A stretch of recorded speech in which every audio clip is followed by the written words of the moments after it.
Good day, my name is Gramiko Stewart, and I will be presenting What a College Education Buys, California Intercontinental University, GR600, Doctoral Academic Study and Writing with Professor Robert Neely. The presentation will view the various levels of the American education system, the explanation of benefits of education, tuition rates, fees, associated with education, racism and poverty, the association with education, the dynamics of liberal versus general education, and employers' preference. The benefits of an education are the dynamics of marketability, financial stability, job security, and the passion for the job attained.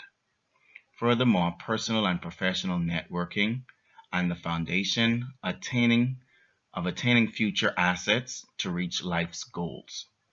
The option the options are enormous career presentations also.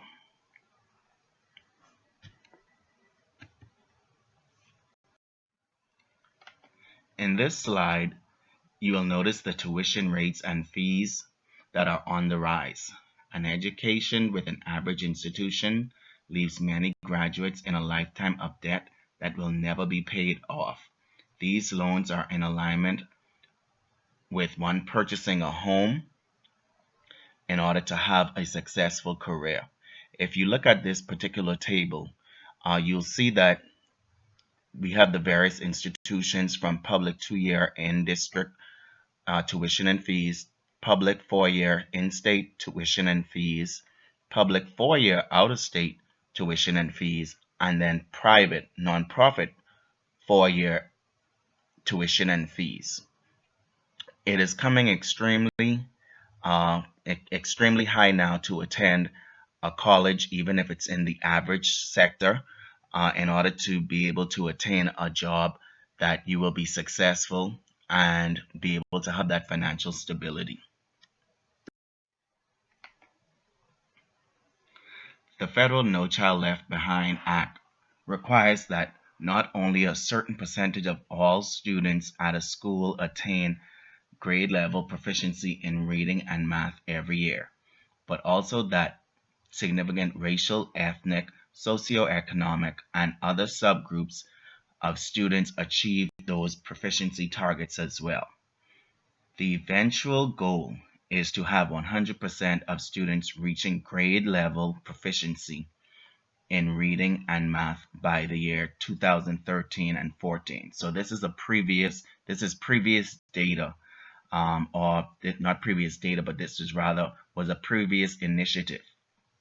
Since the API system focuses on collective school-wide performance and growth, there is no incentive to intervene and improve schools with lower performing students as long as enough higher performing students keep the school's average scores above the API benchmark. School-wide API measures fail to detect or even address the stagnant or declining minority student performance. So this is something that is overlooked, and it's something that it's imperative that we take a look at to ensure that no child is left behind. Caldwell also states if you're not going to college to do a specialization, for instance, becoming a doctor, the benefits of a diligent and discipline to study can be overrated.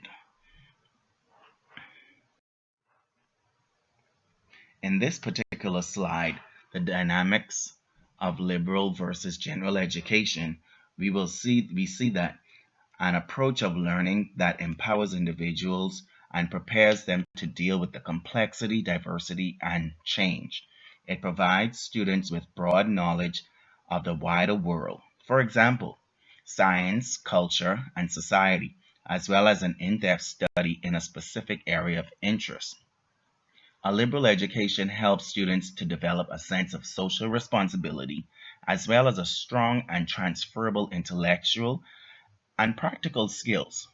such as communication, analytical skills, problem solving skills, and a demonstrated ability to be able to apply these skills and knowledge in the real world setting.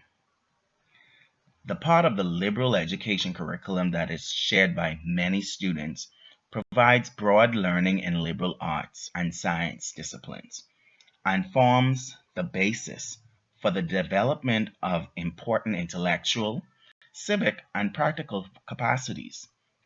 General education can take many, many forms, and it increasingly includes introductory, advanced, and integrated forms of learning.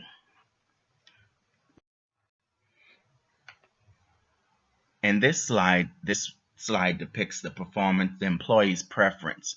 Many employers try to assess students' ability to be able to adapt to change frequently, swiftly, and smoothly, while being able to make decisions within the business. So being able to adapt to an environment where it's an ever-changing environment and things are not always the same. And we've also come to find out that many employers also prefer recent graduates who have new skills and initiatives in order to be able to bring to the business or the organization. The best fit would always be someone that is flexible, that communicates, that's organized, in addition to them also being an asset to that organization or that business. With so many people now coming out of graduate school, uh, the, it's an overwhelming pool of successful graduates in order for businesses to be able to make these particular decisions. Employers also like to be able to have, particularly employees who attain new ideas quickly and easily.